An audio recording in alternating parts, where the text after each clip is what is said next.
Okay, the first step after signing in is creating a team. You can't do anything until you've created a team in the system. So from the main members area, you just click on the create team link. That'll take you to this page. Now, with teams, each team name in the system must be unique. So you can't create a team with the same name as somebody else.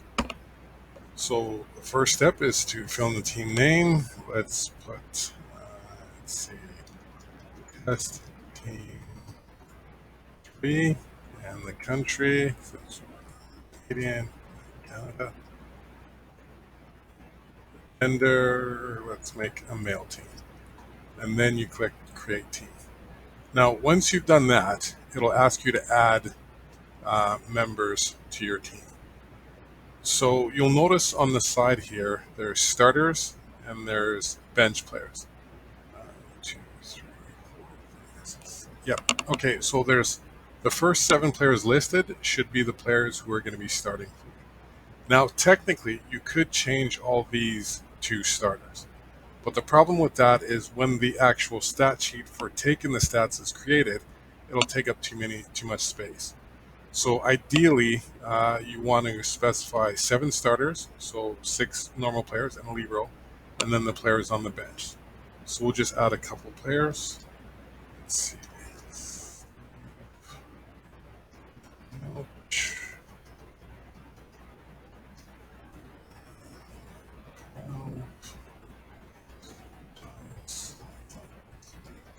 Ouch.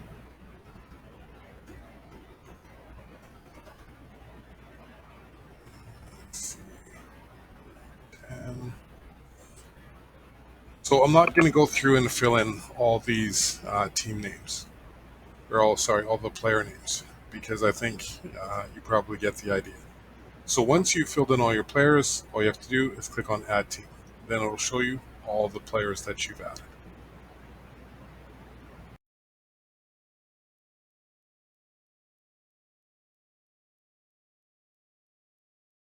Okay, once you've created your team, you can go back to the main members area by clicking the Start Here link.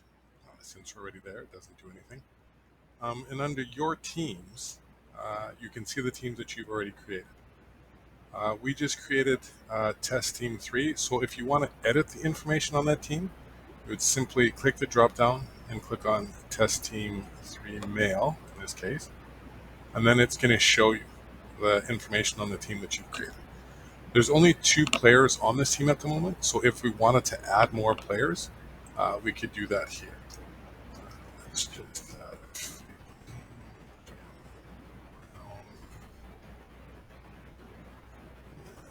let's say number 3.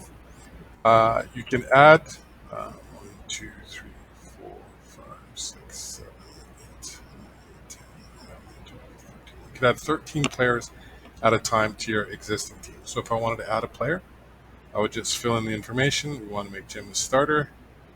We would just click Add Player. If you wanted to delete your team, you could do that from here as well, but I don't think you necessarily want to do that, right? Because that will delete the name of the team and all the players that you've created from the system, right? If you want to, you can also edit and delete individual players. If we clicked on Edit because we wanted to change information about Steve, change shirt number, name, if he's a starter or not, then you would just click Submit. But I'm just going to go back. Yeah, so we have Jim Brown here. If we wanted to add him, we could just click the Add Players button. And it adds him to the team. Go back to the Start Here. Check your team. And you can see that Jim Brown's been added to this team.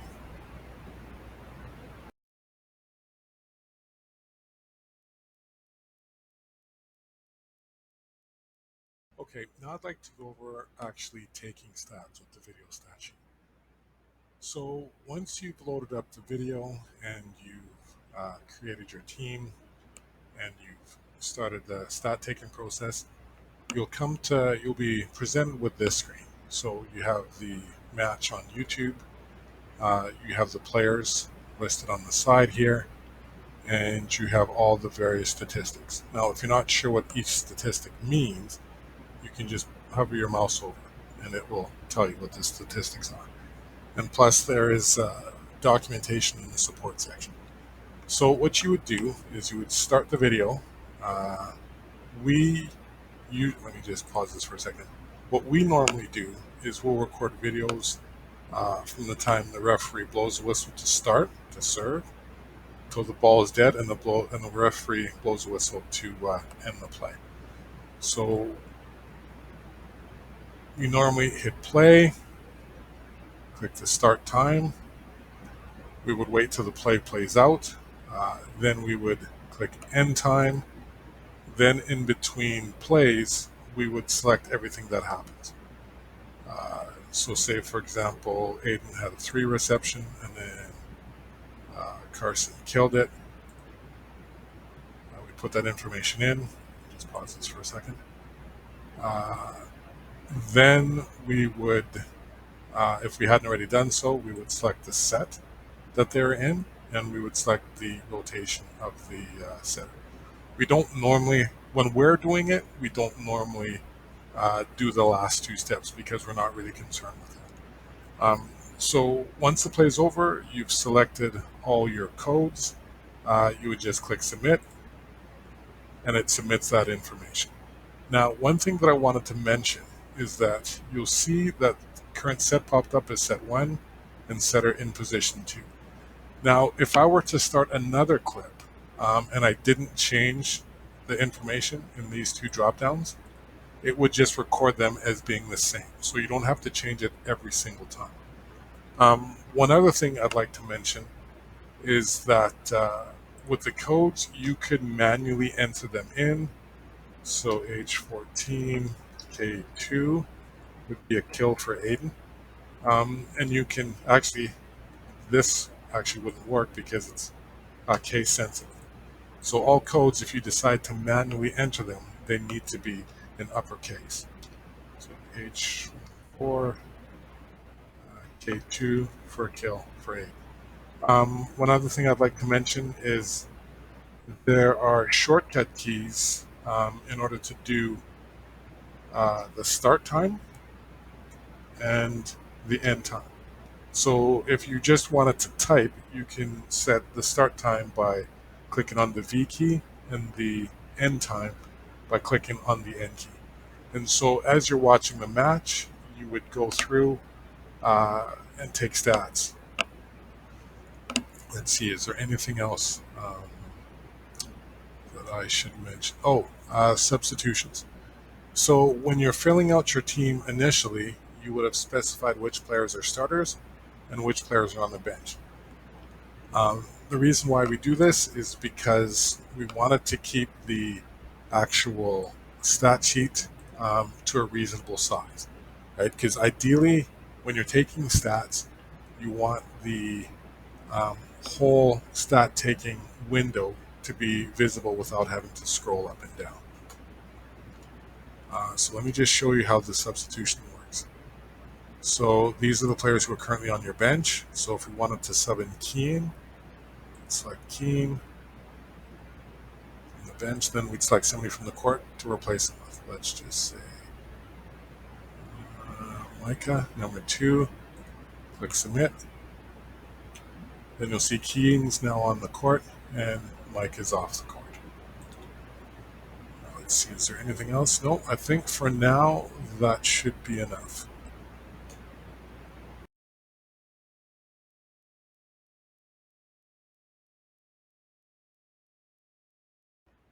Okay, I just want to take a moment to go over the matches section.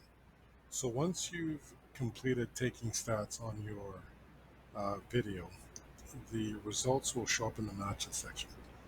So from the main menu, you just click on the matches link, and it'll list all the matches that you've taken stats on. So on the left, we have the teams who you entered when you're setting up to take the stats on the matches. Then you have the send link, which is the link that you can send to people who don't have a login for Video Stat Sheet. So basically, you can send it to everyone on your team, and they don't need to log in order to view the stats and the video montages. Next, you have the match date that you would have entered when you first started filling out your match. Then you have the link to the original YouTube video. You have the date that you created the stat sheet. And then in this column, you have the continue link with times listed. So what this is when you take stats, if you stop before you finish the match, you can click this link and start taking stats from the point where you ended off. So basically, whatever the end time was of your last clip, that's where you'll go to in order to continue taking matches. Let me just click that and show you.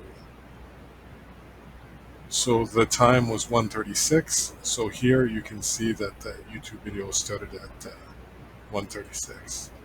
Let's pause that and head back. And obviously you can delete the match as well. This will not only delete the match, but it will also delete all the corresponding plays of that match.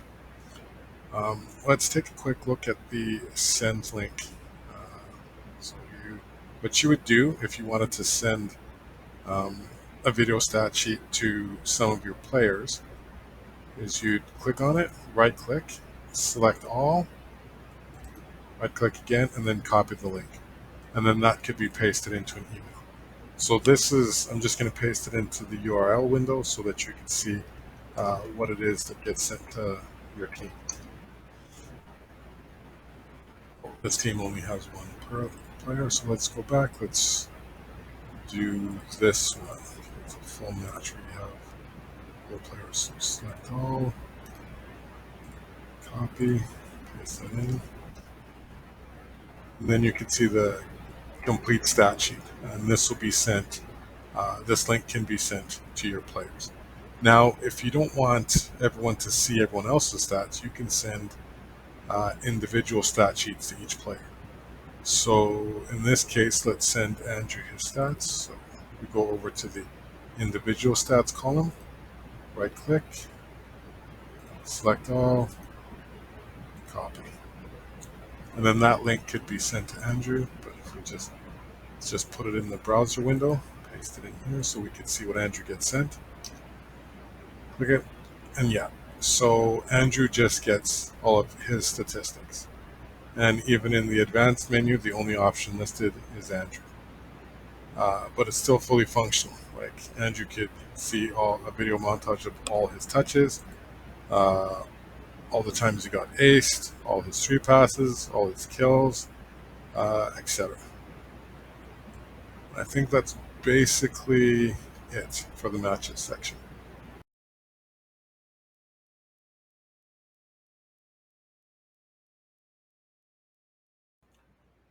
Okay, so I'm making this video as an introduction to the video stat sheet. But what I'm going to start with is what it actually outputs. So these are the stats from my son's team against Pac-Man. My son plays for the Mavericks. So after you've taken the stats, this is basically the screen that you'll get. So it looks like your typical stat sheet with kills, continues, errors, calculates percentage, efficiency, the serving percentages, how many aces you had, serving average, blocks, defense, reception, total points over here, and we also have general error, which has just been recently added to the stat sheet. So the difference between this stat sheet and most stat sheets is this contains video. So if we look at Aiden, he had 11 kills. If we click on the number 11, it shows us a montage of all the plays where Aiden had a kill. So just stop that and go back. And so we have that for every single statistic. If we wanted to see, let's see, the 4 times that Aiden passed a 1 in this game, or the 2 times that Aiden passed or sorry, the 10 times that Aiden passed it to. We can just click on that, and it's going to show us the video montage of those as well. Now, the last thing that I want to show you is the advanced search. So this is all well and good. You can click on whatever statistic and see the videos that relate to that specific statistic, or you can use the advanced search to create custom montages. So we can, for example, in the first drop down, you have the whole team, but you also have every individual player. So if we wanted to see all the plays where Aiden had a contact or Aiden touched the ball, you could click on Aiden and then scale all contacts and then click list clips. And it's going to show us a video montage of every time that Aiden's touched the ball. If you wanted something a little bit more specific, we could go, let's see, Aiden again, all touches, but maybe we just want all his kills. Click that and we would be able to see all his kills. Or we could do the whole team. Let's see, all the times we got aced in that match. And again, it would show you all the plays where the player got aced. We also have this option, which is the rotation. For this particular video, we didn't track the rotations, but if we did, you can click the drop down and select OK. When the setter was in 1, all touches for the whole team, and that would show us a video montage of every reception that we had when the setter was in position 1.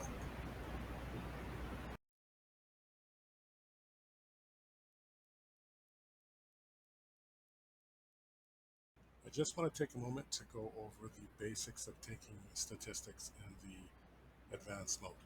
If you've used the basic mode, the main difference that you're going to notice between the two modes is that there's no point and click interface in the advanced mode. All the information has to be manually entered. The first and most important thing that I want to mention is that all the codes are capitalized and the system is case sensitive. So, for example, when you're setting up, and you would have specified your team and the opponent. Your team is known as the home team, and they're designated by the letter H. So in this video, the guys in the red are the home team. So if we wanted to take a stat, or take stats on number 16, we would start with capital H for home team, 16 is number, and then the corresponding code. You can see the codes by clicking this link here. It'll bring up a list of all the codes. So for the sake of this example, let's just say that number 16 served and got a service ace. So the code for that would be H16 for the player, and what's that code again? And S4. So it would be H16 S4. Now, the first, I missed a step.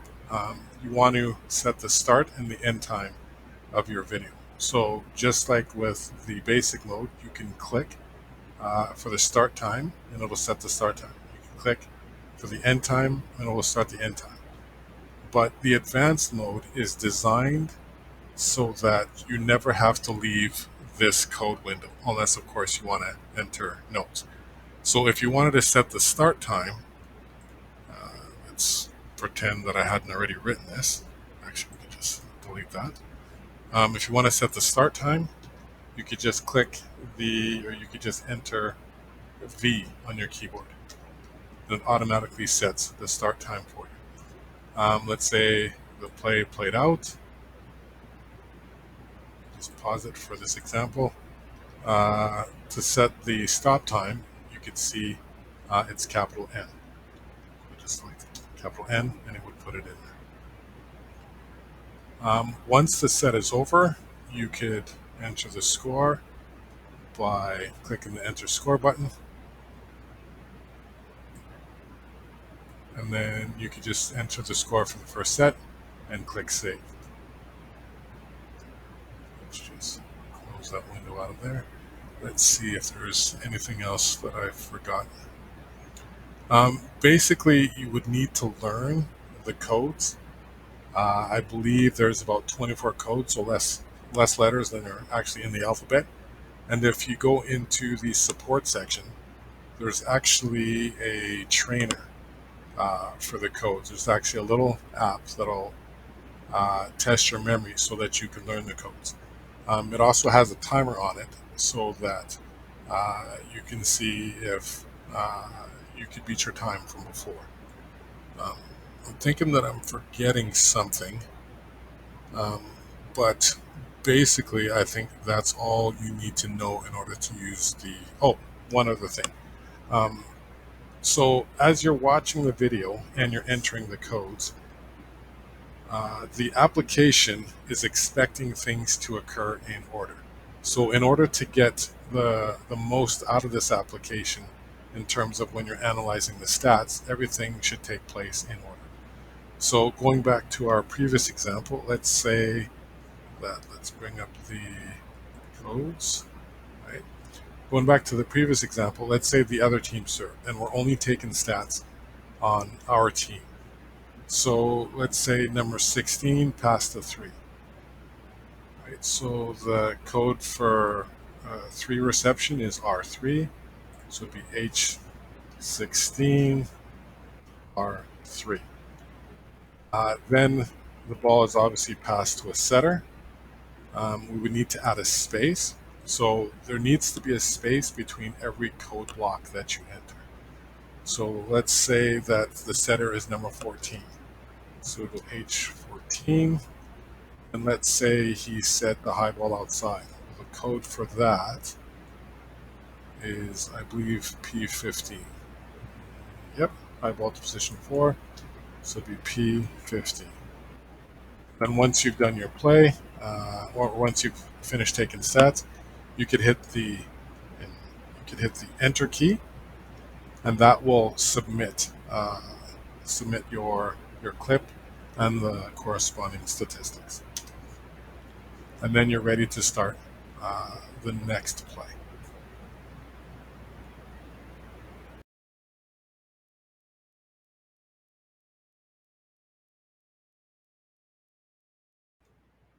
Okay, in this video, I just want to go over some of the codes that you'll be using in the advanced mode. So under ideal circumstances, you would memorize all the codes, but they are handy if you actually need them. So if you click on codes in the advanced mode, you have a listing of all the codes here. So I've tried to make it as intuitive as possible. So basically, a code is made up of a letter to designate the scale and then the number to rate that scale. So under serving, all the serving codes begin with an S, and then a 0 would be a misserve, and an S0 would be a misserve, and an S4 would be a service ace. And then the other numbers correspond to how well the other team passed your serve. In terms of reception, it begins with an R, so I chose the letter R. If you got aced, it's a 0, an R0. If you passed a 1, it's an R1, R2, and R3 for a perfect pass. Attacking is designated by the letter K for kills. If I was thinking, I probably would have used the letter A, but so a K0 is a hitting error, a K1 is a play continue, and a K2 is a kill. We go next to defense. B2 is a stuff block. A B0 is a blocking error. A B1 is a rejection or soft block. A D2 is a dig. An E0 is just a general error. What I mean by that is any error that isn't covered by, that isn't specified in the system. Say, for example, a setter stepped over the line when he was pushing off in order to get a ball. That would be a general error. Um, then we have the directional zones. Now, the directional zones are used in combination with things like attacking and serving.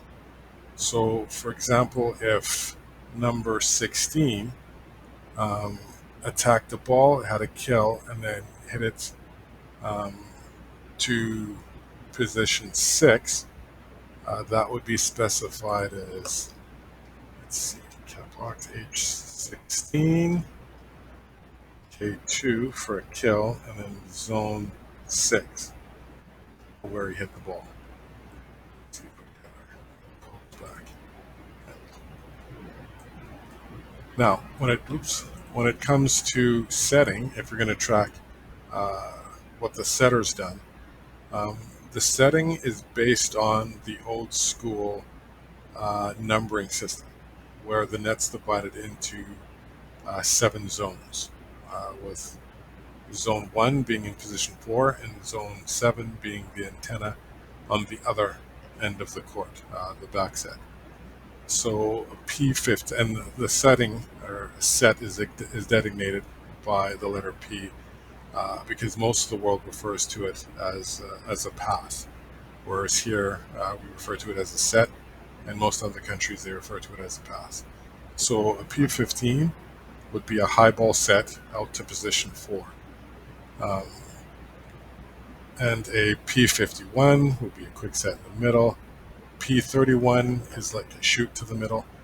Now, because that the system, the old school numbering system, didn't have a number for balls hit out of position 1, back row out of position 1, or pipes out of position 6, I just extended the numbers all the way around. So 1 becomes, or position 1 becomes 8. So a high back set, a high back row back set would be an 85, and a pipe attack, because it's a little bit lower, would be a P93. So the numbering system, the first letter, the 1 in this case, it means the position along the net, and the second number is the height in feet above the net. The last thing that I want to mention is the advanced mode is designed so that you can take stats on 2 teams at the same time. If you're taking a stat or recording an action for the home team, or the team who you listed as your team, then they all begin with H, followed by the shirt number. So this player is on the home team, so he would be H16. Now, if we were taking stats at somebody on the other side and say that player was number 3, that's designated by a capital O, and then the player's shirt number. So in this case, it would be O3, and if you had a kill, it would be K2.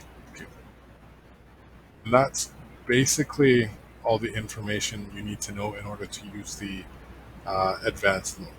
Now, it seems a little complicated, and it may seem almost impossible to remember all the codes, but if you go to the support section, there is a code trainer where you can practice memorizing the codes.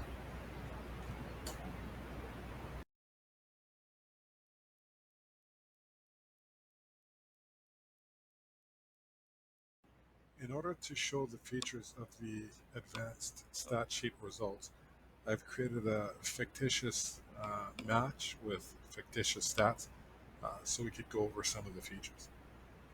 So, like the basic mode, you get all the statistics for your team. The links are clickable, so you can see video montages. But with the advanced mode, if you are taking stats on both teams, you'll also get the stats for the opponent as well. If we go down to the advanced search, we have the same features. So you could go, you have the same features, but you also have the same features for the opponent as well. So just like I could see all the touches for the home team when they're in rotation 1, you can do the same thing for the opponent as well, and all the individual opponent players. But one thing that you get with the advanced mode that you don't get with the basic mode is the ability to break it down a little bit further. Uh, so if you wanted, you can see all the attacks by a specific player. Let's use Tyus, my son. You can do all the sets that he, or all the balls that he's hit. You would just select all sets. If you wanted to watch all the videos of him hitting 12s, provided he got set a shoot or a 12, then you could do that as well. But not only can you do that, you could search by result. So if you only wanted to see his errors, you could do that as well. If you wanted to see his kills, play continues, etc. The last thing that I want to mention is because with the advanced mode, you're actually typing in the individual tags. There is some error correction built in case you make a mistake. For example, there's no, say for example, you took stats and you entered in the wrong shirt number of a player who doesn't exist. The error correction will catch that. So if you go to the error correction link, we could see that it'll list all the errors that have been made when you are taking stats. In this case, you could see that the code that was entered was 025, or sorry, 055. So basically what that means is the opponent, number 55 on the opponent's team, got a kill. But there is no number 55 on the team, and that's why it shows up on this list. So you could easily edit that by going in, clicking edit, and change the number to a player that was actually on the team. Right? I don't know who's on that team. Let's say 012, then you would just click submit.